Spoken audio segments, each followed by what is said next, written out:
ஜெபிப்போம். பரலோகத்தில் இருக்கிற எங்கள் பிதாவே, உம்முடைய நாமத்திற்கு ஸ்தோத்திரம் ஐயா. தேவா, இந்த நாளை எங்களுக்கு கொடுத்து இந்த நாளிலே உம்முடைய மகாஞான சங்கதிகளை உம்முடைய பிள்ளைகளுக்கு சொல்வதற்காக நீர் கொடுத்த இந்த வாய்ப்பிற்காக ஸ்தோத்திரம் ஐயா. தேவா, கேட்கக்கூடிய பிள்ளைகள் கேட்கிற விஷயங்களை, மகாஞான சங்கதிகளை கேட்டு அப்படியே விட்டுவிடாமல் மனதிலே பதிய வைத்து கொண்டு அதை அவர்களுடைய வாழ்க்கையிலே பிரதிபலிக்க தயவு செய்யும் ஐயா.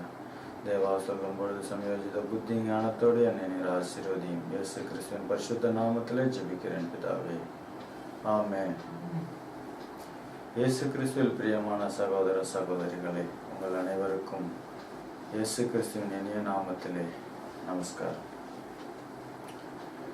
பிரியமான சகோதர சகோதரிகளே, இன்னைக்கு உலகத்தில் பார்த்தோம்னாக்கா மனுஷங்க சாதிக்கணும்னு சாதிச்சுக்கிட்டே போகிறாங்க. சாதிக்கிறதுலே குறியாக இருக்கிறாங்க. அப்படி சாதிச்சுக்கிட்டே போகும்போது அதில் வரக்கூடிய தோல்வியை சந்திக்க மனுஷன் விரும்புறதில்ல. இன்னும் சொல்ல போனாக்கா நஷ்டம் அடையிறதுக்கோ கஷ்டப்படுறதுக்கோ எந்த ஒரு மனுஷனும் விரும்புறதில்ல. ஏன்னாக்கா இந்த சரீரம்தான், இந்த வாழ்க்கை தான் நிரந்தரம், இதுதான் நிஜம் அப்படின்னு மனுஷன் நம்புறதுனால. ஏன் அப்படி நம்புறாங்க அப்படின்னு பார்த்தோம்னாக்கா, இன்னைக்கு அறிவியல்ல எவ்வளோ வளர்ச்சி அடைஞ்சிட்டு இருக்குது. இந்த அறிவியல் ஆராய்ச்சி எல்லாம், பரிசோதனை எல்லாம் எதுக்காக நடக்குது அப்படின்னு நம்ம பார்த்தோம்னாக்கா, இன்னைக்கு எதெல்லாம் ஆராய்ச்சி பண்றாங்க? விண்வெளி ஆராய்ச்சி பண்றாங்க. விண்வெளியில இருக்கிற சூரிய, சந்திர, நட்சத்திர, கிரகங்கள் எல்லாத்தையும் ஆராய்ச்சி பண்றாங்க. பூமியை ஆராய்ச்சி பண்றாங்க. பூமியில உள்ள சகலத்தையும் ஆராய்ச்சி பண்றாங்க. பிரியமான தேவனுடைய பிள்ளைகளே, இந்த ஆராய்ச்சி எல்லாம் எதுக்காக அப்படின்னு பார்த்தோம்னாக்கா, இந்த சரீரத்துக்காக தாங்க பண்றாங்க. இந்த சரீரத்தை எப்படி காப்பாத்திக்கிறது, இந்த சரீரத்தை எப்படி போஷிக்கிறது அப்படின்னு இந்த ஆராய்ச்சி முழுவதும் சரீரத்துக்காக தான் இருக்கு.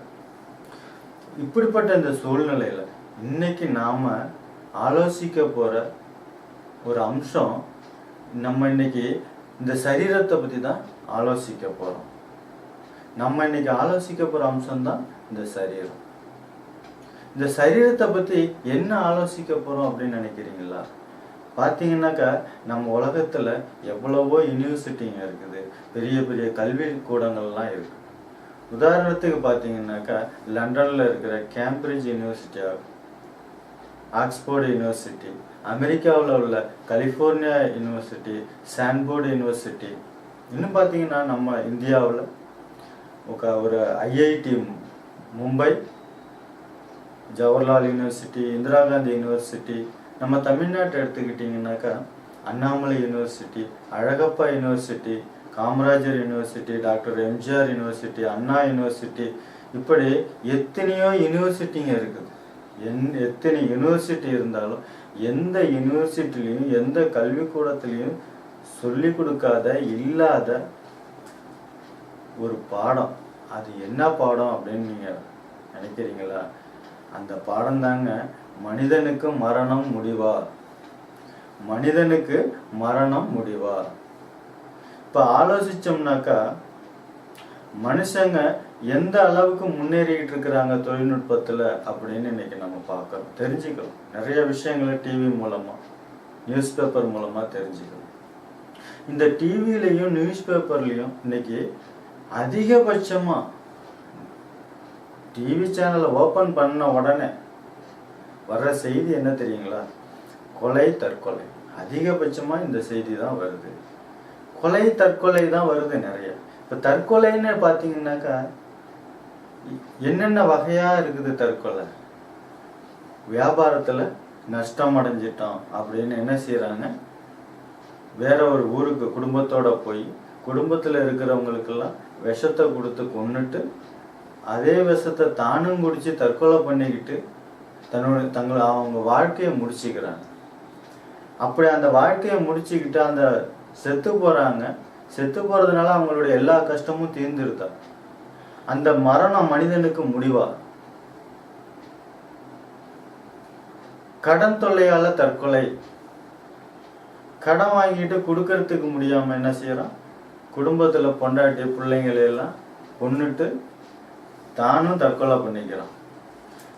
இப்படி தற்கொலை பண்ணிக்கிட்டா அவனுடைய கடன் தொல்லை தீர்ந்துருமா? இந்த மரணம் மனுஷனுக்கு முடிவா? காதல் தற்கொலை அப்படிங்கிறாங்க. காதல்ல தோல்வி அடைஞ்சதுனால தற்கொலை.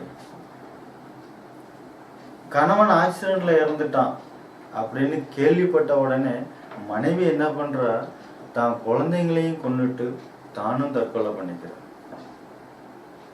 மன உளைச்சல்னால தற்கொலை. இந்த தற்கொலையினால இந்த மரணம் மனுஷனுக்கு முடிவா? மன உளைச்சல்னால ஒருத்தன் தற்கொலை பண்ணிக்கிறான், அந்த மரணம் முடிவா? தலைவன் இறந்துட்டான் அப்படின்னு தொண்டன் தற்கொலை பண்ணிக்கிறான், இந்த மரணம் மனிதனுக்கு முடிவா? இப்படியே நம்ம சொல்லிக்கிட்டே போனோம்னா இந்த நாலு பத்தாதுங்க. இன்னும் பார்த்தீங்கன்னாக்கா தீவிரவாதங்கிற பேர்ல சிலர் என்ன பண்றாங்க, தானும் செத்து நிறைய பேரை கொன்னு குவிக்கிறான். அதுக்கு பேரு மனித வெடிகுண்டுங்கிறான். இன்னும் பார்த்தீங்கன்னாக்கா கோர்ட்டில் தப்பு நிரூபிக்கப்படுறப்ப இபிகோ செக்ஷன் 302 படி தூக்கு தண்டனை கொடுக்குறாங்க, அதாவது மரண தண்டனை கொடுக்குறாங்க. இந்த மரண தண்டனையினால என்ன நடக்குது தெரியுமாங்க? சட்டப்படி ஒரு மனிதனை கொலை செய்யறாங்க. இப்படி இந்த மரணம் மனிதனுக்கு முடிவா? தீவிரவாதத்தினால எத்தனையோ அப்பாவி மக்கள் சாகுறாங்க. அப்படி சாகுற அந்த மனிதர்களுடைய மரணம் முடிவா? இன்னைக்கு ஆலோசிச்சு பார்த்தோம்னாக்கா நிறைய பேர் சொல்லக்கூடிய விஷயம் என்னன்னாக்கா, ஒரு மனிதன் செத்து போயிட்டான்னாக்கா அவனுக்கு எந்த தொல்லையும் இல்லை, அவனுக்கு எந்த கஷ்டமும் இல்லை, எந்த நஷ்டமும் இல்லை, அவன் யாருக்கும் எந்த பதிலும் சொல்ல தேவையில்லை, இப்படிதான் நினைக்கிறாங்க எல்லாருமே. இப்படி அந்த கஷ்டம் இல்லாம நஷ்டம் இல்லாம ஒரு மனிதன் தன்னுடைய வாழ்க்கைய முடிச்சுக்கிறான், செத்து போறாங்கிறான். அந்த மரணம் மனிதனுக்கு முடிவா? மனுஷங்க என்னைக்குமே ஆலோசிக்கணும். ஆலோசிக்காமலே என்ன செய்யறாங்க, தன்னுடைய வாழ்க்கையை முடிச்சுக்கிறாங்க. அதுதான் முடிவுன்னு நினைக்கிறாங்க. அந்த முடிவு மனிதனுக்கு முடிவா? அந்த மரணம் மனிதனுக்கு முடிவா? இன்னும் நிறைய பேர் சாவு வீட்டில் போய் நின்றுக்கிட்டு என்ன பேசுவாங்க தெரியுங்களா? வாழ்ற காலத்துல ரொம்ப கஷ்டப்பட்டான், நிம்மதியா போய் சேர்ந்துட்டான் அப்படின்னு சொல்லுவாங்க. ஏங்க, ஒரு மனுஷன் செத்துட்டான்னா அவன் நிம்மதியா போய் சேர்ந்துடுறான்னா அவனுக்கு எந்த தொல்லையுமே இல்லையா? எந்த யாருக்கும் எந்த பதிலும் சொல்ல வேண்டியது இல்லையா? அது உண்மைன்னாக்கா, அது உண்மையா? அது உண்மைன்னாக்கா பைபிள்ல நமக்கு தேவன் எழுதியிருப்பார் இல்லைங்களா? கிறிஸ்தவர்களான நமக்கு தேவன் கொடுத்த உயில் இந்த பைபிள் தானுங்களே. இந்த பைபிள்ல ஏன் தேவன் எழுதலை? இந்த பைபிள்ல தேவன் எழுதியிருக்கிறாரான்னு என்னைக்காவது கிறிஸ்தவங்க ஆராய்ச்சி பண்ணியிருக்கிறாங்களா? நாம இப்ப என்ன செய்யணும் தெரியுங்களா? பைபிளை பரிசோதிக்கணும். பைபிளை பரிசோதிக்கிறதுக்கு முன்னாடி இயற்கையை பரிசோதிக்குவாங்க. என்னடா இயற்கையை பரிசோதிக்கணும்னு சொல்றேன்னு பாக்குறீங்களா? ஆமாங்க, இயற்கையை பரிசோதிக்கணும். ஏன்னா நமக்கு முன்னாடி தேவன் இயற்கையை தான் உண்டாக்குனாரு. நம்மளை உருவாக்குறதுக்கு முன்னாடியே தேவன் இயற்கையெல்லாம் உருவாக்கிட்டாரு. நமக்கு முன்னாடி உருவான இயற்கையை பார்த்து நம்ம பாடம் கத்துக்கணும். பெரியவங்க கூட சொல்லுவாங்க, சோம்பேறியா இருக்கிறவனை பார்த்து எறும்பை பார்த்து சுறுசுறுப்பை கத்துக்கடா அப்படின்னு சொல்லுவாங்க. பாருங்க, எறும்புங்கிறது இயற்கை. அந்த இயற்கை நமக்கு சுறுசுறுப்புங்கிற பாடத்தை கற்றுக் கொடுக்குது இல்லையா? அப்ப மனிதனுக்கு மரணம் முடிவு கிடையாதுங்கிற பாடத்தை கூட இயற்கை கண்டிப்பா கற்றுக் கொடுக்குங்க. இயற்கையில பாடம் இருக்கு. இப்ப நம்ம இயற்கையை பரிசோதிப்போம். இயற்கைனா ரொம்ப தூரம் எங்கேயும் நம்ம போக வேண்டியது இல்லைங்க. நம்ம வீட்டுல இருக்கிற ஒரு மாட்டை பரிசோதிப்போம். முன்னாடி எல்லாம் வயலை பண்படுத்தி விவசாயம் பண்றதுக்கு மாட்டை தாங்க பயன்படுத்தினாங்க. இப்ப இந்த காலத்துல நவீனமா டிராக்டர்லாம் நிறைய வந்துட்டது. இருந்தாலும் மாட்டை பயன்படுத்தி விவசாயம் பண்றவங்க நிறைய பேர் இருக்கிறாங்க. அவ்வளவு கஷ்டப்பட்டு அந்த வயல்ல வேலை செய்யற மாட்டுக்கு நம்ம என்ன சாப்பாடு போடுறோம்? என்ன மாதிரியான சாப்பாடு கொடுக்குறோம்? அது ஆலோசிச்சிங்கனாக்கா, வயலில் விளையிற நெல்லை அரிசியாக்கி அந்த நெல்லை சாதமாக வடித்து மீன் குழம்பு வச்சு அந்த மாட்டுக்கு என்னைக்காவது போட்டிருக்கிறோமா? போட மாட்டோம். வைக்க மாட்டுக்குங்க. நெல் நமக்கு. நெல் அரைச்ச பிறகு அந்த தவிடு மாட்டுக்கு கொடுத்துருவோம். நாம அரிசி எடுத்துக்குவோம். அரிசி களைஞ்ச கஞ்சி, அரிசி களைஞ்ச கைனி தண்ணி மாட்டுக்கு, சாதம் வடிக்கிற கஞ்சி மாட்டுக்கு, சாதம் நமக்கு. பார்த்தீங்கன்னா நம்ம எதெல்லாம் சாப்பிட மாட்டோமோ அது எல்லாத்தையும் அந்த மாட்டுக்கு கொடுத்துரும். சிரேஷ்டமானதை சாதத்தை நம்ம சாப்பிட்றோம். இங்கே மாட்டுக்கு வேஸ்டெல்லாம் கொடுக்குறோம். அந்த மாடு என்னைக்காவது நம்ம இவ்வளோ கஷ்டப்பட்டு வயலில் வேலை செய்கிறோம், நமக்கு வேஸ்டெல்லாம் கொடுக்குறாங்களே அப்படின்னு எங்கேயாவது உலகத்தில் எந்த மூலையிலையாவது மாடு தற்கொலை பண்ணிக்கிட்டதுன்னு யாராவது கேள்விப்பட்டிருக்கீங்களா? பார்த்துருக்கீங்களா? டிவியில் நியூஸ் வந்துருக்குதா? இல்லை. அந்த மாடு தற்கொலை பண்ணிக்கிறது இல்லை. ஏன்னா தேவன் அதுக்கு கொடுத்த கட்டளை. அந்த கட்டளையின் பிரகாரம் அது நமக்கு வேலை செய்யுது. நாம தான் சிரேஷ்டமானதெல்லாம் சாப்பிட்டுட்டு நாம தற்கொலை பண்ணிக்கிறோம். இந்த தற்கொலை மனிதனுக்கு முடிவா? மாடு ஏன் தற்கொலை பண்ணிக்க மாட்டேங்குது, மனுஷன் ஏன் தற்கொலை பண்ணிக்கிறான் அப்படிங்கிறத யாராவது யோசிச்சு பார்த்துருக்கிறீங்களா? இன்னொரு இயற்கையை பற்றி சொல்றாங்க. நம்ம வீட்டில் கோழி வளர்ப்போம். கோழி முட்டை போட்டு அடகாத்து குஞ்சு பொறிச்சு அந்த குஞ்சை ரொம்ப ஜாக்கிரதையாக வளர்த்து பெருசாக்கும். நம்ம என்ன செய்வோம்? அதோட பிள்ளைங்களை அடித்து சாப்பிடுவோம். இங்கே பார்த்தீங்கன்னாக்கா அந்த கோழி என்னைக்காவது மனசு உடைஞ்சி வேதனைப்பட்டு இது என்னடா வாழ்க்கை, நம்ம கஷ்டப்பட்டு முட்டையிட்டு குஞ்சு அடகாத்து அதை குஞ்சாக பொறிச்சு அதை ஜாக்கிரதையாக வளர்த்தோம்னாக்கா நம்ம பிள்ளைங்களை அவங்க அடித்து சாப்பிட்றாங்க, முட்டையெல்லாம் ஆம்லேட்டு போட்டு சாப்பிட்றாங்கன்னு அந்த கோழி என்னைக்காவது தன் பிள்ளைங்களை கூட்டிகிட்டு போய் ரயில் தண்டவாளத்தில் தலை வச்சாவது, இல்லை விஷம் குடிச்சாவது, இல்லை தூக்க மாட்டிக்கிட்டாவது தற்கொலை பண்ணிக்கிட்டதா எங்கேயாவது நீங்கள் கேள்விப்பட்டிருக்கிறீங்களா?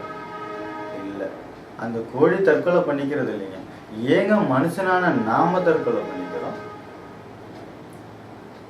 கோழி அன்னைக்கு தேவன் என்ன கட்டளையிட்டாரோ அந்த கட்டளையின் பிரகாரம் இன்னைக்கு வரைக்கும் இருக்குது. நமக்காக அது வேலை செஞ்சுக்கிட்டு இருக்குது. நாம என்ன செய்யறோம்?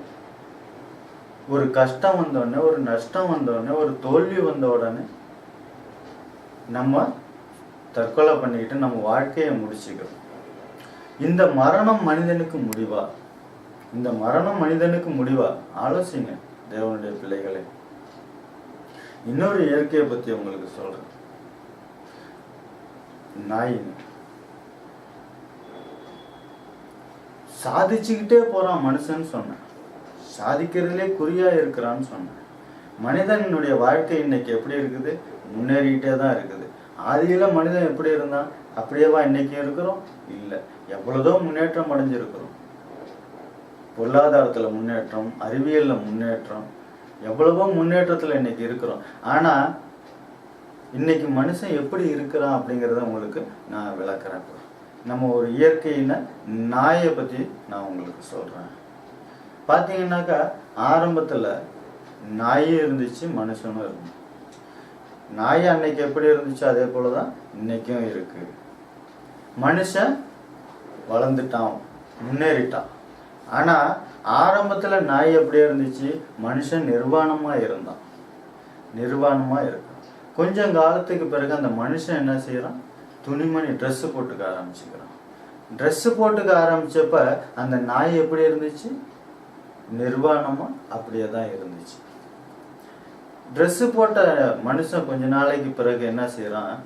டிசைனா ட்ரெஸ் போட ஆரம்பிக்கிறான், கோட்டு சூட்டெல்லாம் போட ஆரம்பிச்சிடறான். அப்பவும் அந்த நாய் அப்படியே தான் இருக்குது. கோட்டு சூட்டெல்லாம் போட்டுக்கிட்டு நடந்து போயிட்டு இருக்கிறான் மனுஷன். அப்ப நடந்து போயிட்டு இருந்த அந்த மனுஷன் என்ன பண்றான்? சைக்கிளை கண்டுபிடிச்சு சைக்கிள்ல போறான். அந்த நாய் அப்படியே தான் இருக்குது.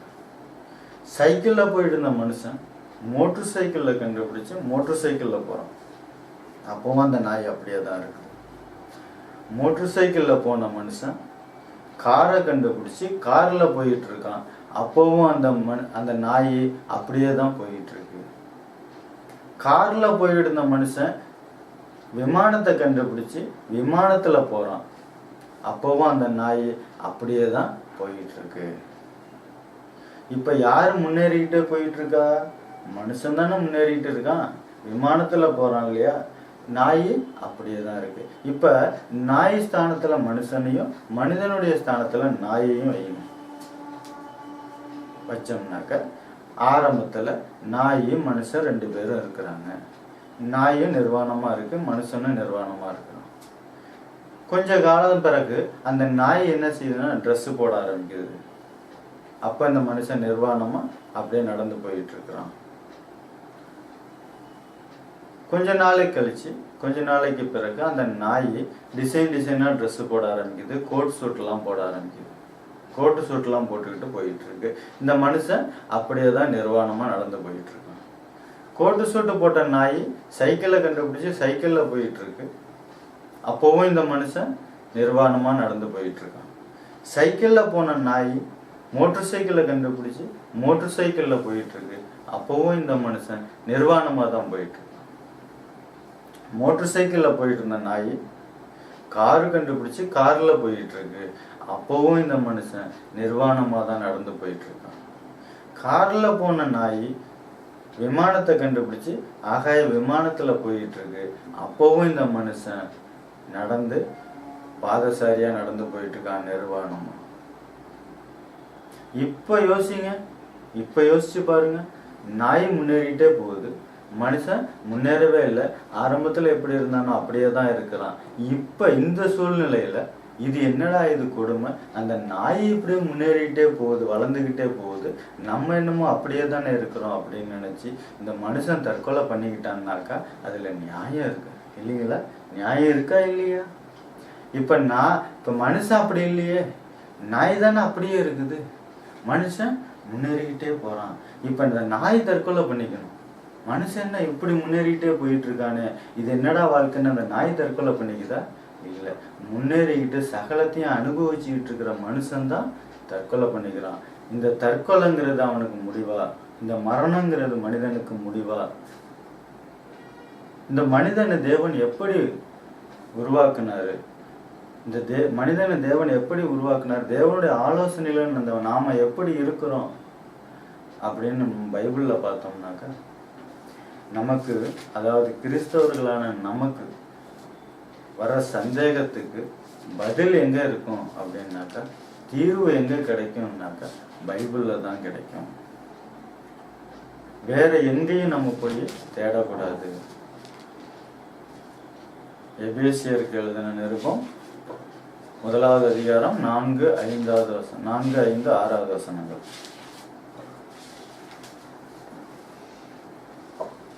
தமக்கு முன்பாக நாம் அன்பிலே பரிசுத்தம் உள்ளவர்களும் குற்றமில்லாதவர்களுமாய் இருப்பதற்கு அவர் உலக தோற்றத்திற்கு முன்னே கிறிஸ்துவுக்குள் நம்மை தெரிந்து கொண்டபடியே பிரியமானவருக்குள் தாம் நமக்கு தந்தருளின தம்முடைய கிருபையின் மகிமைக்கு புகழ்ச்சியாக தம்முடைய தயவுள்ள சித்தத்தின்படியே நம்மை இயேசு கிறிஸ்துவின் மூலமாய் தமக்கு சுவிகார புத்திரராகும்படி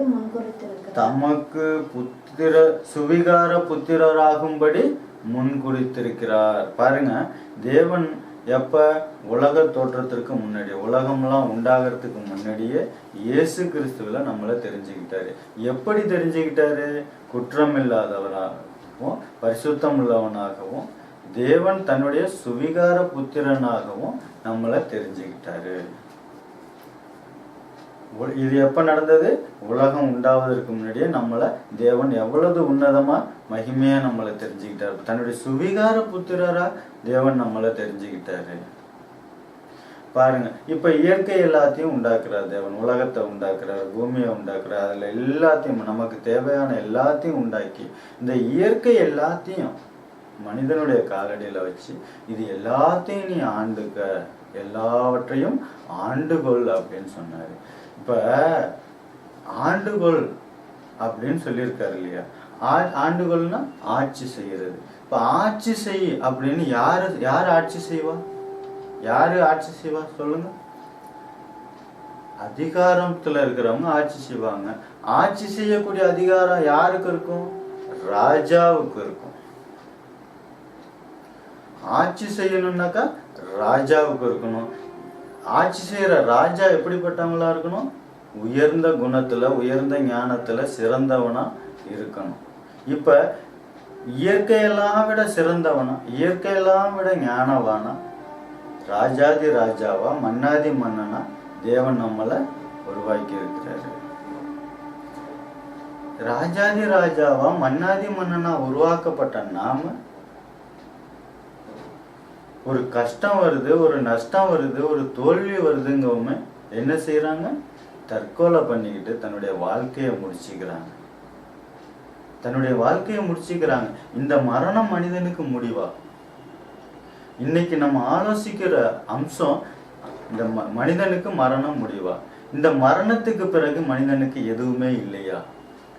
மரணத்துக்கு பிறகு மனிதனுக்கு எதுவுமே இல்லையா? மரணத்தோட எல்லாம் முடிஞ்சிடுதா அப்படின்னு நம்ம ஆராய்ச்சி பண்ணணும், நம்ம பரிசோதிக்கணும். இப்ப பரிசோதிக்கணும்னா திரும்பவும் நம்ம இயற்கையை தான் பரிசோதிக்கணும். இயற்கையை தாங்க பரிசோதிக்கணும். இப்ப இயற்கையிலிருந்து ஒரு விதைய பரிசோதிக்குவாங்க.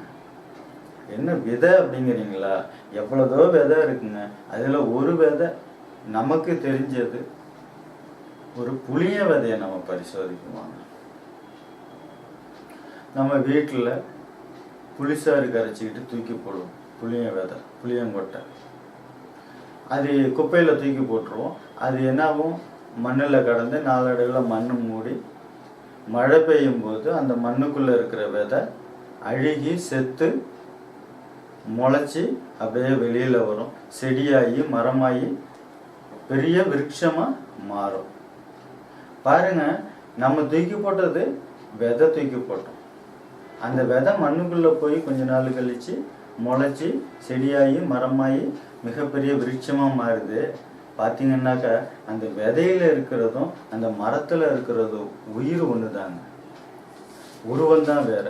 நம்ம தூக்கி போட்டது என்னமோ விதை உருவம், இப்ப பாக்குறதேவும் மரம் உருவம். உருவம் வேற வேற, உயிர் ஒண்ணுதான். ஒண்ணு விதை உருவம், இன்னொன்னு மரம் உருவம். ஏங்க, அந்த விதைக்கு இன்னொரு வாழ்க்கை இருக்குதுங்க. அப்ப மனிதனுக்கு விதைக்கே இன்னொரு வாழ்க்கை இருக்கிறப்ப நமக்கு இன்னொரு இயற்கையை பத்தி சொல்றேன். வண்ணத்து பூச்சி, பட்டர்ஃப்ளை, உங்களுக்கு எல்லாருக்கும் தெரியும். நல்லா அழகா இருக்கும், கலர்ஃபுல்லா இருக்கும். அந்த வண்ணத்து பூச்சி பூக்கள்ல இருக்கிற தேனை சாப்பிட்டுக்கிட்டு அதனுடைய கொஞ்சம் சின்ன வாழ்க்கையில என்ன செய்யுதுன்னா முட்டையிடுது. இலைங்கள்ல போய் முட்டையிடுது. முட்டையிட்ட அந்த வண்ணத்து பூச்சி முட்டையில இருந்து வண்ணத்து பூச்சி வர்றது இல்லைங்க. என்ன ஆச்சரியமா இருக்கு அவங்களுக்கு? ஆமாங்க, வண்ணத்து பூச்சி இடுற முட்டையில இருந்து வண்ணத்து பூச்சி வர்றது இல்லைங்க. அதுல இருந்து என்ன வருது அப்படின்னு பாத்தீங்கன்னா புழு வருதுங்க. அந்த முட்டையில இருந்து புழு வருது. புழு கொஞ்ச காலத்துக்கு இலைகளை சாப்பிட்டுட்டு அப்படியே பெருகுது. அந்த ஒரு குறிப்பிட்ட காலத்துக்கு பிறகு அந்த புழு என்ன செய்யுதுன்னாக்கா தன்னுடைய சரீரத்துல சுரக்கக்கூடிய ஒரு திரவத்தினால தனக்கு தானே ஒரு கூட்டை கட்டிக்கிட்டு அந்த கூட்டுக்குள்ள இருக்குது. அந்த கூட்டுக்குள்ள இருக்கிற கொஞ்ச நாள்ல என்ன செய்யுதுன்னாக்கா பரிணாம வளர்ச்சி அடைஞ்சு வண்ணத்து பூச்சியா மாறுது. சிறிது நாளைக்கு பிறகு அந்த பரிணாம வளர்ச்சி அடைஞ்ச அந்த முழு வண்ணத்து பூச்சா மாறின பிறகு அது என்ன செய்யுதுன்னா கூட்டை உடைச்சிக்கிட்டு வெளியில ஆகாயத்துல பறக்குது. பாருங்க, ஒரு புழு வண்ணத்து பூச்சா மாறி இருக்கு. புழு வண்ணத்து பூச்சி, புழு உருவம், வண்ணத்து பூச்சி உருவம். உருவம் வேற வேறங்க. உயிர் ஒன்று தான். புழுவில் இருக்கிறதும் வண்ணத்து பூச்சியில் இருக்கிறதும் ஒரே உயிர் தான். ஆனால் உருவம் தான் வேற. ஒன்று புழு உருவம், இன்னொன்று வண்ணத்து பூச்சி உருவம். ஏங்க அந்த புழு எவ்வளோ பெருசுங்க இருக்கும்? புழு எவ்வளோ பெருசு இருக்கும்? அந்த புழுவோட தலை எவ்வளவு பெருசு? அந்த தலையில் இருக்கிற மூளை எவ்வளவு பெருசு? அதுக்கு இருக்கிற சின்ன மூளையில் அதுக்கு இருக்கிற சின்ன ஞானத்துக்கு அந்த புழுவுக்கு தெரியுதுங்க. ஒரு குறிப்பிட்ட காலம்தான் நம்ம புழுவாக இருக்கணும். அந்த புழு குறிப்பிட்ட காலத்துக்கு பிறகு நமக்கு நாமளே ஒரு கூடு கட்டிக்கணுங்கிற அந்த ஞானம் அதுக்கு இருக்குதுங்க. அந்த கூடு கட்டிங்கன்னு யாராவது சொல்கிறாங்களா? இல்லை, யாரும் சொல்கிறது. அதே கூடு கட்டிக்குது. அந்த கூட்டுக்குள்ள வண்ணத்து பூச்சா அது மாறுது. பாருங்க, ஒரு புழுவுக்கு இன்னொரு வண்ணத்து பூச்சி வடிவத்தில் ஒரு வண்ணமயமான வாழ்க்கை இருக்கிறப்ப மனிதனுக்கு ஆலோசிங்க தேவனுடைய பிள்ளைகளே. பாருங்க, ஒரு விதை, ஒரு புழு, இதுக்கு இருக்கிற சின்ன ஞானத்துல அந்த விதைக்கும் அந்த புழுவுக்கும் தெரியுது இன்னொரு மிக பிரம்மாண்டமான வாழ்க்கை இருக்குதுன்னு. இந்த மனிதனுக்கு தெரியல. தெரியாத மனிதன் என்ன செய்யறான்? கஷ்டம் வந்தோடனே, தொல்லை வந்தோடனே தன்னுடைய உயிரை மாய்ச்சிக்கிட்டு தன்னுடைய வாழ்க்கையை முடிச்சுக்கிட்டு செத்து போறான். அந்த மரணம் மனிதனுக்கு முடிவு கிடையாதுங்க. அந்த மரணத்துக்கு பிறகு மனிதனுக்கு மிக பிரம்மாண்டமான வாழ்க்கை இருக்குங்கிறத இந்த விதையும் புழுவும் நமக்கு பாடம் கற்றுக் கொடுக்குதுங்க.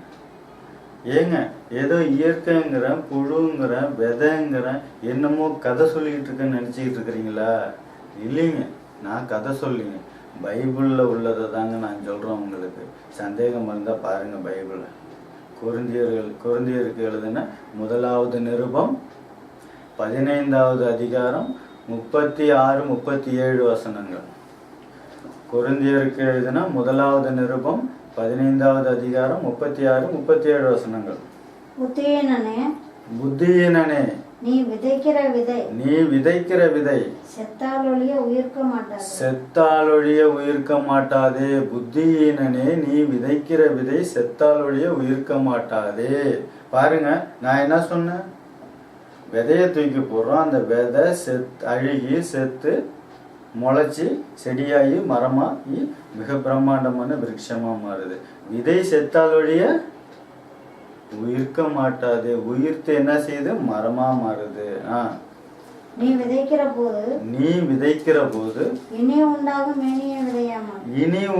மேனியை விதையாமல் கோதுமை அல்லது மற்றொரு தானியத்தினுடைய வெறும் விதையை தான் விதைக்கிறோம். புளிய விதையை தான் விதைக்கிறோம். நெல்லு விதையை தான் விதைக்கிறோம். உண்டாகிற மேனியை நம்ம விதைக்கிறது இல்லை. அது என்ன ஆகுது? செத்து புதிய உருவத்துல நமக்கு வெளியில வருது. இது பைபிள்ல இருக்குது இல்லைங்களா? நான் சொல்லல, கட்டுக்கதை கிடையாதுங்க, உள்ளதை தான் சொல்றோம். மகா ஞானம்ங்க இது. தேவன் நமக்காக கொடுத்தா மகா ஞானம். யாருக்குமே கிடைக்காத ஒரு ஞானம்ங்க இது நமக்கு கிடைச்சிருக்குது. என்ன செய்யறாங்க இன்னைக்கு கிறிஸ்தவர்கள்? ஞாயிற்றுக்கிழமை ஒரு நாளைக்கு 1 மணி நேரத்துக்கு மாத்திரம் இந்த பைபிளை எடுத்துக்கிட்டு போறாங்க. திரும்பி வந்து அதை ஏதோ ஒரு மூலையில வச்சிடுறாங்க. அதுக்கப்புறம் அதை திரும்பி கூட பார்க்கறது இல்லைங்க. அதை என்னைக்கோ அது திரும்பி பார்த்தா தானே, அதை பிரிச்சா தானே, அதை படிச்சா தானே அதுல இருக்கிற இந்த 1 Corinthians 15, 36, 37 படிச்சா தானே தெரியும். விதைக்கு இன்னொரு வாழ்க்கை இருக்குது, புழுவுக்கு இன்னொரு வாழ்க்கை இருக்குதுன்னு. படிக்கலைன்னா எப்படி தெரியும்? நீங்க தான் படிக்கல, இல்லை சொல்றாங்களா? சொல்றவங்க இருக்கிறாங்களா? இல்லை, அதுவும் கிடையாது. சொல்றவங்க இருந்து சொன்னா உங்களுக்கும் புரியும். பாருங்க, சின்ன ஞானத்துல விதைக்கு புழுவுக்கு தெரியுது இன்னொரு வாழ்க்கை இருக்குதுன்னு. நம்ம தலை எவ்வளவு பெருசுங்க? இந்த தலையில உள்ள மூளை எவ்வளவு பெருசு? இந்த மூளையை வச்சுக்கிட்டு நாம ஏங்க ஆலோசிக்க மாட்டேங்கிறோம்? ஏங்க பரிசோதிக்க மாட்டேங்கிறோம்? தேவன் நம்மளை எப்படி ஏற்படுத்திக்கிட்டாரு? சுவிகார புத்திரர்களா நம்மளை ஏற்படுத்திக்கிட்டாரு. ராஜாதி ராஜாவா, மன்னாதி மன்னனா, சிறந்தவனா, ஞானவானா, மகிமை உள்ளவனா நம்மளை தேவன் உருவாக்கி இருக்கிறாருங்க. இப்படிப்பட்ட நாம எதுக்குங்க ஒரு கஷ்டம் வந்தோடனே, ஒரு தொல்லை வந்தோடனே அதோட எல்லாமே முடிஞ்சிடுது அப்படின்னு ஒரு தப்பான அபிப்பிராயத்துல என்ன செய்யறோம், வாழ்க்கையை முடிச்சுக்கிறோம். அந்த மரணம் முடிவே கிடையாதுங்க. அந்த மரணத்துக்கு பிறகு மனிதனுக்கும் ஒரு மிக பிரம்மாண்டமான வாழ்க்கை இருக்குதுங்க. விதைக்கும் புழுவுக்கு மாத்திரம் கிடையாதுங்க, அது பாடம். அதை நமக்கு சொல்லியிருக்கிறார் தேவன். நமக்கு மிக பிரம்மாண்டமான ஒரு வாழ்க்கை இருக்குதுங்க. தேவன் எப்படிப்பட்டவர்னு பைபிள்ல சொல்லி இருக்குதுன்னாக்க, தேவன் ஆவியா இருக்கிறார், அவரை விசுவாசிக்கிறவன் ஆவியிலும் உண்மையிலும் அவரை தொழுது கொள்ள வேண்டும்னு இருக்குது. தேவன் ஆவியா இருக்கிறார் அப்படின்னாக்க தேவன் ஆத்ம ரூபத்துல இருக்கிறாரு. தேவன் இருக்கிறவராக இருக்கிறார். இருக்கிறவர்னாக்கா பிறப்பு இறப்பு இல்லாதவரா, ஆதியும் அந்தமும் இல்லாதவராகவும் தேவன் இருக்கிறாரு. அப்படிப்பட்ட தேவன் நம்மளை எப்படி உருவாக்கி இருக்கிறாரு அப்படின்னு பார்த்தோம்னாக்கா, தமது ரூபத்தின்படியையும் தமது சாயலின்படியையும் நம்மளை உருவாக்கி இருக்கிறாரு. அப்ப நாம தேவனுடைய சாயல், தேவனுடைய ரூபம். தேவன் இருக்கிறவரா இருக்கிறார் இல்லையா? அப்ப நாமளும் இருக்கிறவர்களா இருக்கிறோம், மரணம் இல்லாதவர்களா இருக்கிறோம். என்னங்க, நமக்கு மரணம் கிடையாதா, நமக்கு சாவு கிடையாதான்னு நினைக்கிறீங்களா? ஆமாங்க, நமக்கு சாவு கிடையாதுங்க. சாவுங்கிறது சரீரத்துக்கு தானே தவிர ஆத்மாவுக்கு கிடையாதுங்க.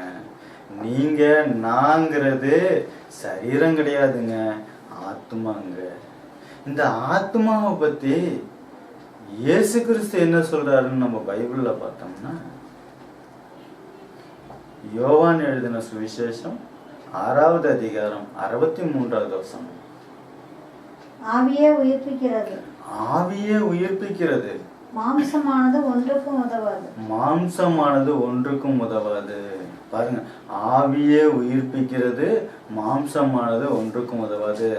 ஆவியே உயிர்ப்பிக்கிறது அப்படின்னாக்கா இந்த சரீரத்தை வழிநடத்துறது, இந்த சரீரத்தை இயக்குறது ஆத்மா தாங்க. இந்த சரீரத்தை இயக்குறது ஆத்மா தான்.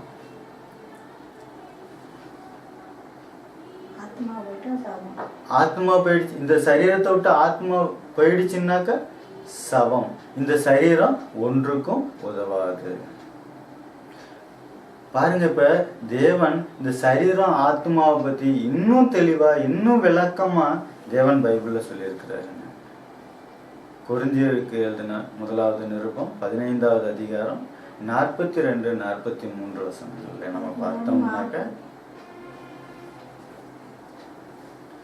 1 கொரிந்தி 15வது அதிகாரம் 42, 43 வசனம்.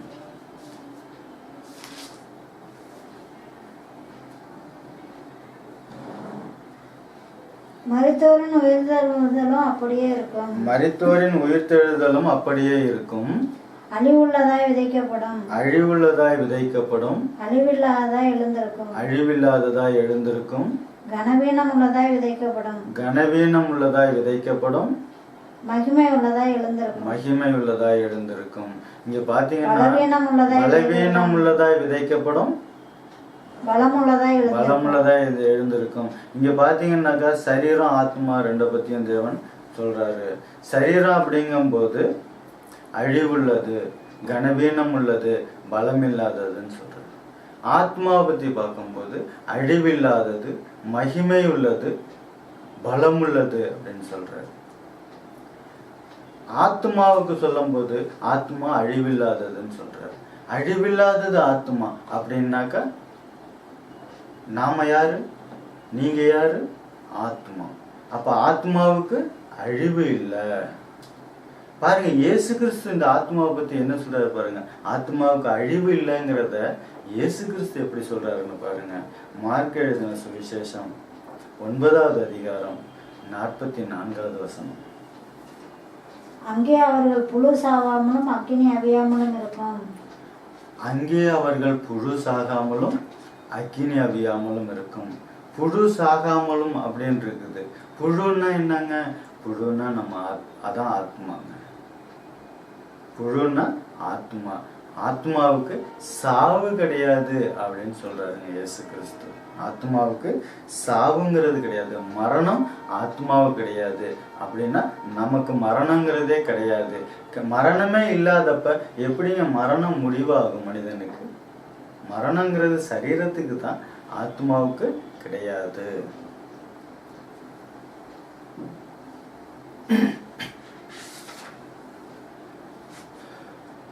பாருங்க, இந்த சரீரத்தை பத்தி இயேசு தேவன் இன்னும் என்ன சொல்றாரு அப்படின்னு பாத்தீங்கன்னாக்க, 1 கொரிந்தி 6வது அதிகாரம் 19வது வசனம். 1 கொரிந்தி 6:19. உங்கள் சரீரமானது நீங்கள் தேவனாலே பெற்றும் உங்களில் தங்கி இருக்கிற பரிசுத்த ஆவியினுடைய ஆலயமாய் இருக்கிறதென்றும் நீங்கள் உங்களுடையவர்கள் அல்லவென்றும் அறியீர்களா அப்படின்னு சொல்லியிருக்கு. பாத்தீங்கன்னா இங்க தேவன் இந்த சரீரத்துல நமக்கு இருக்கிற உரிமையை பத்தி சொல்றாரு. ஃபர்ஸ்ட் என்ன சொல்றாரு? நீங்கள் பரிசுத்த ஆவியானவருடைய உங்கள் சரீரமானது நீங்கள் தேவனாலே பெற்றும் உங்களில் தங்கி இருக்கிற பரிசுத்த ஆவியினுடைய ஆலயமாய் இருக்கிறீர்கள். பரிசுத்த ஆவியானவருடைய ஆலயமாய் இருக்குது இந்த சரீரம். இந்த சரீரத்தை கொடுத்தது யாரு? உங்கள் சரீரமானது நீங்கள் தேவனாலே பெற்றும். தேவனால நம்ம இந்த சரீரத்தை பெற்றிருக்கோம். ஏன்னா நம்மளுடைய ரூபம் என்ன? தேவனுடைய ரூபம் தான் நம்முடைய ரூபம். தேவன் ஆத்ம ரூபத்துல இருக்கிறாரு, நம்மளும் ஆத்ம ரூபத்துல தான் இருக்கோம். நம்ம ஆத்ம ரூபத்துல இருக்கணும். அது தேவன்கிட்ட இருக்கிற வரைக்கும். இந்த பூமியில வாழணும்னாக்கா அதுக்கு ஒரு சரீரம் வேணும். அந்த சரீரத்தை யாரு கொடுக்குறா? தேவன் கொடுக்கிறாரு. உங்கள் சரீரமானது நீங்கள் தேவனாலே பெற்றும். உங்கள் சரீரமானது நீங்கள் தேவனாலே பெற்றுங்கும் போது நீங்கிறது வேற, சரீரங்கிறது வேறன்னு அந்த செய்தியும் இதுல இருக்குது. அந்த சரீரத்தை நமக்கு தேவன் கொடுக்கிறாரு. தேவன் கொடுத்த அந்த சரீரம் எப்படிப்பட்டதா இருக்குது? பரிசுத்த ஆவியானவருடைய ஆலயமா இருக்குது. தேவனுடைய ஆலயத்தை இடிச்சு போடுறது மாதிரி தானே தற்கொலைங்கிறது. தேவனுடைய பரிசுத்த ஆவியானவர் தங்கி இருக்கிற ஆலயமா இருக்குது. அந்த ஆலயத்தை நம்ம இடிச்சு போடுற மாதிரி தானே தற்கொலைங்கிறது. அந்த ஒரு காரியத்தை நம்ம செய்யும் போது தேவன் நம்ம மேல சந்தோஷப்படுவாரா, கோபப்படுவாரா? கீழே பார்த்தீங்கன்னாக்கா, நீங்கள் உங்களுடையவர்கள் அல்ல அப்படின்னு நமக்குள்ள உரிமையை சொல்லியிருக்கிறாரு. இந்த சரீரத்துல நமக்கு எந்த உரிமையுமே கிடையாதுன்னு சொல்லியிருக்கிறாரு. இந்த சரீரத்துல நமக்கு எந்த உரிமையுமே கிடையாது. பாத்தீங்கன்னா இன்னைக்கு உலகத்திலேயே உரிமை இல்லாத ஏதாவது ஒரு ஒன்று நீங்க அடைஞ்சிங்கனாலோ, உரிமை இல்லாத ஒரு காரியத்தை நீங்க செஞ்சீங்கனாலோ உங்களுக்கு இந்த உலகத்துல தண்டனை கிடைக்கிறப்ப தேவன் தண்டிக்கிறது தப்பாங்க? தேவன் தண்டிக்கிறது தப்பா? சொல்லுங்க. தேவன் தண்டிக்கிறாரு. எப்படிப்பட்ட தண்டனை தெரியுமா? அதாங்க அவியாத அக்கினி நரகத்துல தண்டிக்கிறார் நம்மள. பிரியமான தேவனுடைய பிள்ளைகளே, நீங்க இந்த உலகத்துக்காக வாழாம, இந்த சரீரத்துக்காக வாழாம, இந்த சரீரம், இந்த உலகம், இந்த வாழ்க்கை நிரந்தரம் இல்லாத இந்த வாழ்க்கை, இதுல எல்லாமே உங்களுக்கு அடங்கி இல்லை. உங்களுடைய வாழ்க்கை மிக பிரம்மாண்டமானது. இந்த மரணங்கிறது இந்த சரீரத்துக்கு தான். இந்த சரீரத்துல நீங்க கொஞ்ச காலத்துக்கு தான் நம்ம இந்த பூமியில வாழறோம். இந்த கொஞ்ச காலம் வாழற நாம என்ன செய்யணும்? தேவன் நமக்கு கொடுத்த வேலையை செய்யணும். தேவன் நமக்கு என்ன வேலை கொடுத்தாருன்னு கேட்குறீங்களா? தேவன் நமக்கு வேலை கொடுத்துருக்கிறாருங்க. மார்க்கு சுவிசேஷம் 16வது அதிகாரம் 15வது வசனம். மார்க்கு 16:15.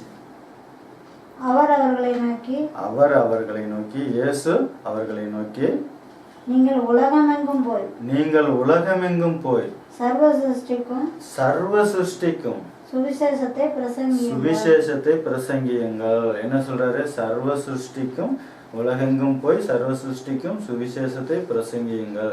சுவிசேஷத்தை பிரசங்கிக்கிறது தான் தேவன் நமக்கு கொடுத்த வேலை. அந்த வேலையை நம்ம செய்யறோமா? இல்லை. இன்னைக்கு தமிழ்நாட்டுல பாத்தீங்கன்னாக்க கிறிஸ்தவங்க தற்கொலையே பண்ணிக்கிறது இல்லையா? கிறிஸ்தவங்க தற்கொலை பண்ணிக்கிறது இல்லைங்களா? பண்ணிக்கிறாங்க. ஏன் பண்ணிக்கிறாங்க? மனிதனுக்கு மரணம் முடிவு அப்படிங்கிறது தானே பண்ணிக்கிறாங்க. முடிவு கிடையாது அப்படின்னு யாரு தெரிஞ்சுக்கிறா? யாரு சொல்றா? சொல்றதுக்கு ஆள் இருந்தா தானே தெரிஞ்சுக்கிறதுக்கு முடியும். சொல்றதுக்கு ஆளே இல்லை. அப்ப சொல்லிக்கிட்டு இருக்கிறாங்களே நான் போதகர்னு சொல்லிக்கிட்டு இருக்கிறாங்களே, அவங்க என்ன போதிக்கிறாங்க? எதை போதிக்கிறாங்க? தன்னுடைய வாழ்க்கைய சொகுசா அமைச்சிக்கிறதுக்கு தனக்கு இஷ்டம் உள்ளதெல்லாம் சொல்றாங்க. பைபிள்ல உள்ள 66 புஸ்தகத்தை எல்லாம் ஓரமா வச்சுட்டு, தேவன் எனக்கு எனக்கு தரிசனத்துல சொன்னாரு அப்படின்னு சொல்லி புதுசா அவங்களுடைய வயிற்று பொழப்ப ஓட்டிக்கிட்டு இருக்கிறாங்க. எந்த ஒரு போதகனாவது அக்கினியிலிருந்து கொஞ்சம் பேரையாவது எடுக்கணும் அப்படின்னு தேவன் சொன்னாரு. நம்ம தேவனை பத்தியோ பைபிளை பத்தியும் சொல்லணும், இந்த மக்களை காப்பாற்றணும் அப்படிங்கிற எண்ணம் யாருக்காவது இருக்குதா? இல்லை. இல்லாததுனால்தான் கிறிஸ்தவங்க கூட இன்னைக்கு தற்கொலை பண்ணிக்கிறாங்க. இந்த மனிதனுக்கு மரணம் முடிவு அப்படிங்கிற ஒரு நிர்ணயத்துக்கு வந்துடுறாங்க. அது தவறான ஒரு முடிவு. மனிதனுக்கு மரணம் முடிவு கிடையாது.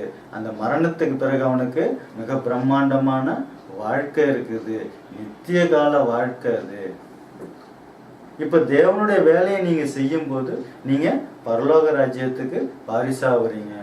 ஜீவ புஸ்தகத்துல உங்க பேர் எழுதப்படுது. நீங்க தேவனுடைய வேலையை செஞ்சு தேவனுக்கு பிரியமானவனா இருக்கும்போது உங்களுக்கு நீங்க பரலோகத்துக்கு சொந்தம். பரலோகத்துக்கு நீங்க போய் சேரணுங்கன்னா ஜீவ புஸ்தகத்துல உங்க பேர் எழுதியிருக்கணும். இப்ப நீங்க வேலை செய்யாம தேவனுடைய வேலை எதுவுமே செய்யாம இருந்தா நம்மளுடைய நிலைமை என்ன? தற்கொலை பண்ணிக்கிட்டா நம்மளுடைய நிலைமை என்ன அப்படிங்கறத நம்ம பைபிள்ல பார்ப்போம். வெளிப்படுத்தின விசேஷம் 20வது அதிகாரம் 15வது வசனம். ஜீவ புஸ்தகத்துல எழுதப்பட்டவனாக காணப்படாதவன் எவனோ?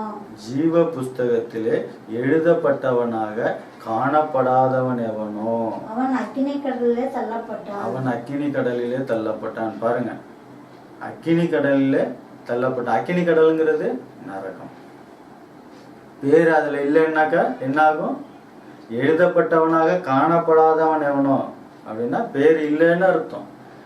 அதுல பேர் இல்லைன்னாக்கா நரகத்துக்கு தான் போகணும். பாருங்க, இயற்கை எல்லாத்தையும் உருவாக்கி நமக்கு தேவன் கொடுத்தாரு. ஒரு ஆடு, ஒரு மாடு, ஒரு சூரிய சந்திரன், நட்சத்திரங்கள், தாவரங்கள், செடி கொடி எல்லாம் யாருக்காக? நமக்காக இருக்குது, நமக்காக வாழுது. நாம யாருக்காக வாழணும்? நாம இந்த பூமியில யாருக்காக வாழணும்? தேவனுக்காக வாழணும். தேவனுடைய வேலையை செய்யணும். பிரியமான தேவனுடைய பிள்ளைகளே, இப்ப இந்த நேரத்துல நான் உங்களை கேட்டுக்கிறது என்னன்னாக்கா, பைபிள் படிங்க, தேவனை தெரிஞ்சுங்க, தேவனுடைய வேலையை செய்யுங்க. தற்கொலை முயற்சிக்கு போற சகலரையும் நீங்க காப்பாத்துங்க. அக்னியிலிருந்து கொஞ்சம் பேரையாவது எடுக்கணும் அப்படின்னு தேவன் சொல்லியிருக்கிறாரு. அந்த பிரகாரம் நீங்க என்ன செய்யணும்னாக்கா, தேவனுக்காக தேவனுடைய வேலை செஞ்சு அக்னியிலிருந்து கொஞ்சம் பேரையாவது நீங்க இழுக்கணும். அதுக்கு நீங்க என்ன செய்ய வேண்டியதெல்லாம் ஒண்ணுதான். இது போன்ற விஷயங்களை நீங்க அவங்களுக்கு சொல்லணும். உங்களால சொல்ல முடியலையா, நீங்க இதை நீங்க கேட்டது மாத்திரம் இல்லாம இன்னொருத்தர் கேட்கறதுக்கு கூட நீங்க முன் அதுதான் தேவனுடைய வேலை.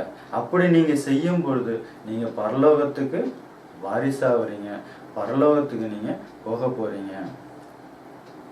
இந்த விஷயத்த நீங்க உங்களுக்கு சொன்னதுக்கு, இந்த விஷயத்த உங்களுக்கு சொல்றதுக்கு தேவன் எனக்கு கொடுத்த இந்த சந்தர்ப்பத்துக்காக தேவனுக்கு நன்றி செலுத்தி உங்களுக்கும் நன்றி செலுத்தி முடிக்கிறேன். வணக்கம்.